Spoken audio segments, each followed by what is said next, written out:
Una de las noticias más destacadas ayer ocurrió en tribunales, Rolando, y tiene que ver con esta histórica condena en la que una persona recibe 30 años sin que hasta ahora el cuerpo se haya encontrado, la víctima en este caso. Exacto, luego de varios meses se hizo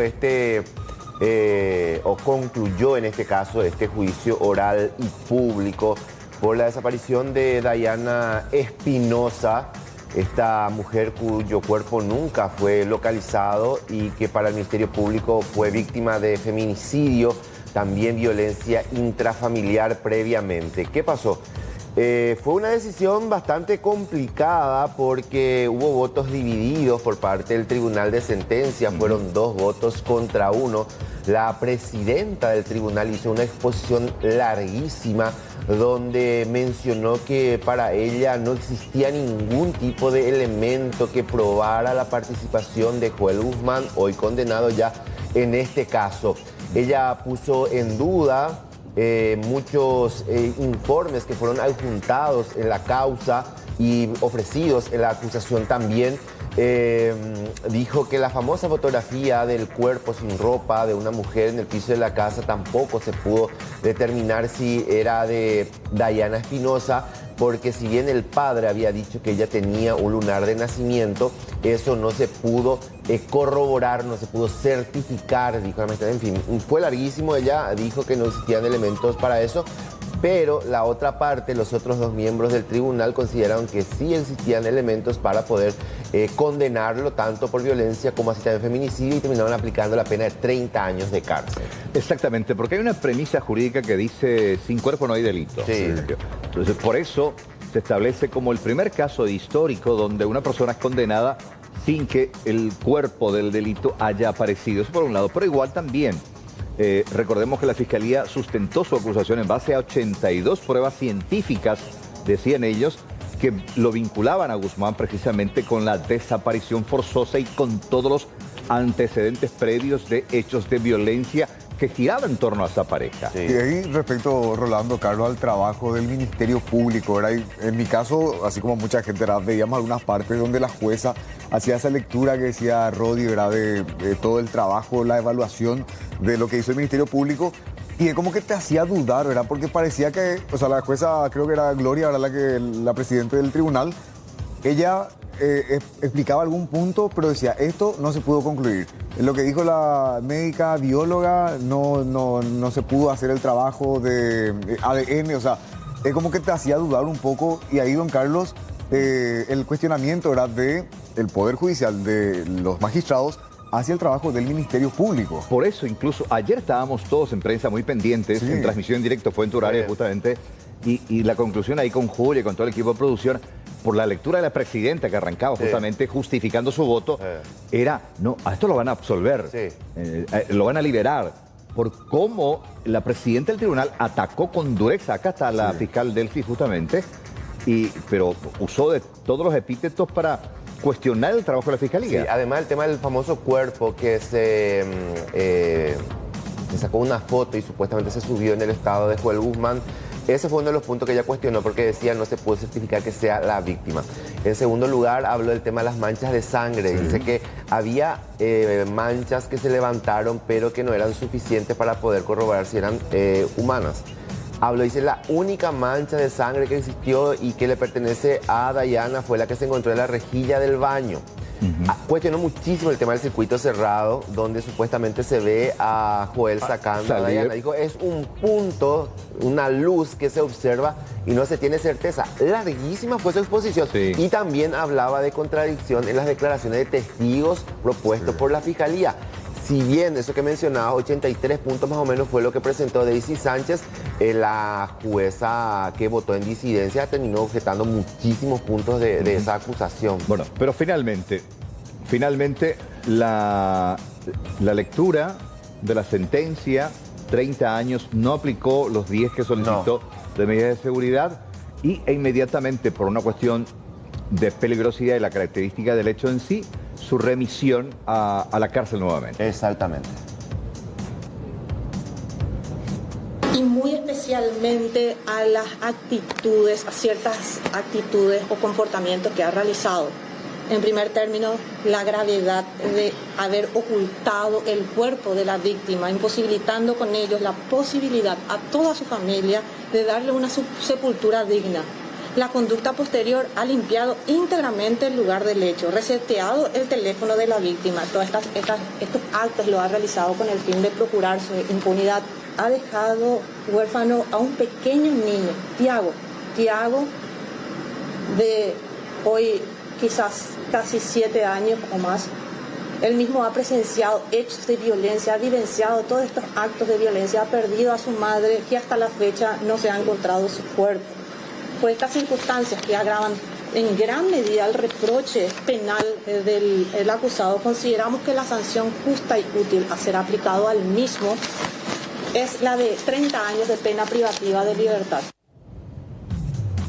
Bueno, 30 años, allí está, justificaba también del por qué los 10 años que pidió la Fiscalía no se ajustaba a esta situación y finalmente determinar su inmediata reclusión. ¿Por qué? Porque decía, por la peligrosidad y por el tipo penal, él necesita estar preso porque con la primera instancia todavía no termina, decía ella, hasta tanto quede firme y ejecutoriada la condena. Exacto. Porque todavía pueden apelar, segunda instancia, la Corte Suprema, pero igual, mientras tanto, él debe estar en prisión. Sí, y fíjate que esta parte también hizo referencia a la Cámara Gesell porque Dayana tenía un hijo pequeño que por aquel entonces tenía 3 años. Sí. Y la psicóloga la escuchó y dice que el niño llegó incluso a aportar datos de cómo Joel le golpeaba a su madre. Eso ellos consideraron también para aplicar esa pena, que le golpeaba. Incluso la mención de haberle llevado a un pozo, decía parte de su testimonio también. Sí. Y habló también Daisy Sánchez, la fiscal del caso, con relación a esta condena y la vamos a escuchar. No teníamos cuerpo y sabía que estaba difícil y agradezco por la universalidad de pruebas que ha considerado conforme al artículo 172 los miembros del tribunal y hicieron justicia y realmente hoy puede decir Dayana que descansa en paz. Mencionaba otras fechas y sin embargo realmente está grabado y está la miembro Carolina Silveira pudo constatar lo que el Ministerio Público había manifestado en todo momento, o sea, leyó íntegramente los testimonios, los documentos, no consideró Cámara Gesell, no consideró ningún daño social que se había hecho la trabajadora social. Sí se hizo justicia y gracias al trabajo realizado le agradezco muchísimo a la Policía Nacional, a los diferentes departamentos que nos ayudó. Nada de lo que realmente ellos se presentaron ante el Ministerio Público se puede decir que era una farsa, una falsedad, una mentira. Hemos trabajado incansablemente estos 4 años y consideramos que se hizo justicia. Bueno, recordar también que ella en cierta manera tomó como suya también la causa, de hecho, representante del Ministerio Público, y fue una de las personas que acudió a todos los procedimientos. Recordarás cada señal de presunto hallazgo o presunto lugar donde estaría enterrada, arrojada, ella estaba encabezando el procedimiento. Hasta un tajamar desaguaron. Sí, ¿Sabes lo que es? Hasta un tajamar para buscar el cuerpo, impresionante. Aquí creo que lo que más duele, ya independientemente de la sentencia, es para la familia porque no termina de cerrar el círculo de duelo. O sea, tío, como decía el padre, por lo menos un pedazo del cráneo para saber dónde ir a rezarle a mi hija. Y es un dolor permanente. Ese sí debe ser una situación muy complicada para la familia. Sí, y también decía la doctora Carolina Silveira que lastimosamente la familia no le pudo dar una cristiana sepultura. Sí.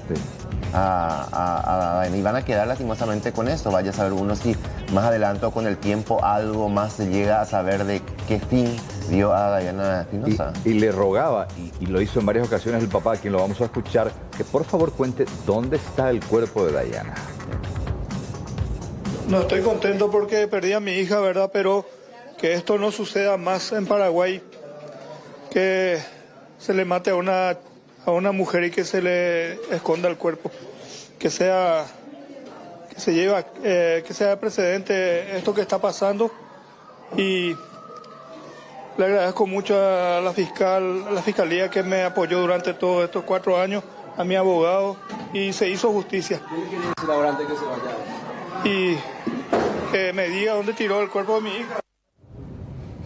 Bueno, se terminó de leer cuando ya la Fiscalía ordenó, el Tribunal de Sentencia ordenó su remisión a la cárcel nuevamente. Hubo incidentes por la reacción de la familia de Guzmán. De Guzmán, que de alguna manera cuestionó a la Fiscalía y también estaban disconformes con la pena aplicada por el tribunal. Joel, ¿qué puede decir Joel? ¿Qué hiciste del cuerpo, Joel? Ahí sale Joel Guzmán Amarilla, ya escoltado por la policía. Vamos a tratar de alcanzarlos, a ver qué podemos.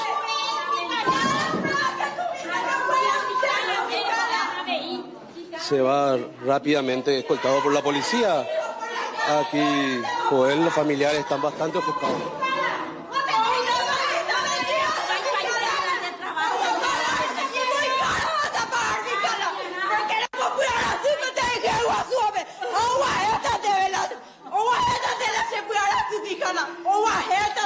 El reclamo a la fiscal de Sánchez.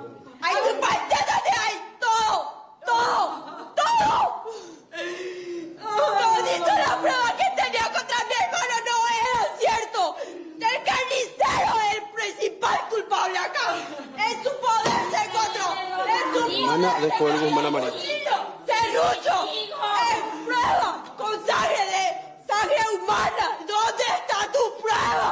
¿Dónde está tu prueba?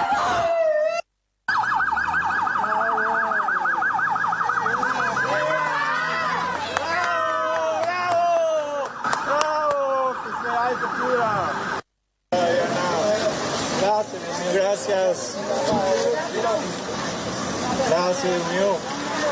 Dice por ahí. Dice.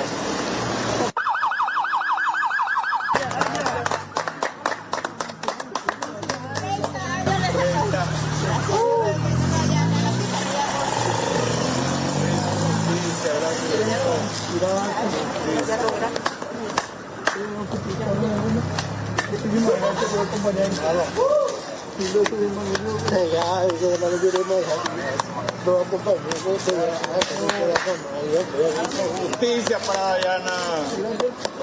30 años se pudra en la cárcel de asesino. La acompañarle. Gracias, Dios mío. Hiciste todo esto. Gracias a esta gente, gracias a los padres. Gracias. Bueno, de esta manera también decía el propio papá, no tengo nada que celebrar, murió la hija, pero bueno, por lo menos un poco de paz cuando hay justicia. ¿Cuándo ocurrió el caso? 2020.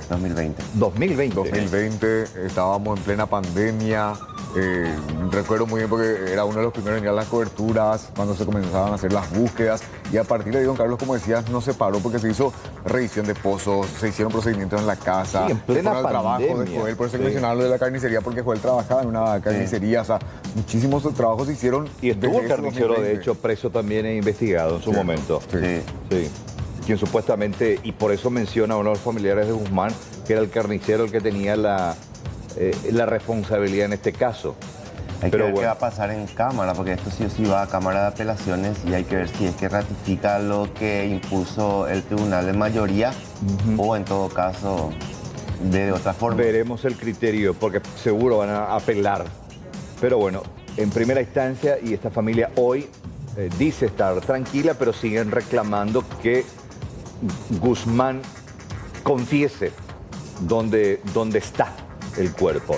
Y ayer también la presidenta del tribunal anunciaba que el 17 se va a leer de forma completa ya con los argumentos, porque ayer fue el voto de cada uno. Cada uno leyó su voto. Y en este caso, como era mayoría, fue indicidencia y ya ambos establecieron la expectativa. Pero finalmente una sola resolución, el 17 se lee. Con los argumentos finales. Exactamente, completo. Generalmente ya entregan la copia, el escrito, el escrito. Generalmente se hace eso, ya se le entrega el escrito a las partes por una cuestión de tiempo también y cada uno hay acceso al contenido para que posteriormente puedan apelar, por ejemplo. Exactamente.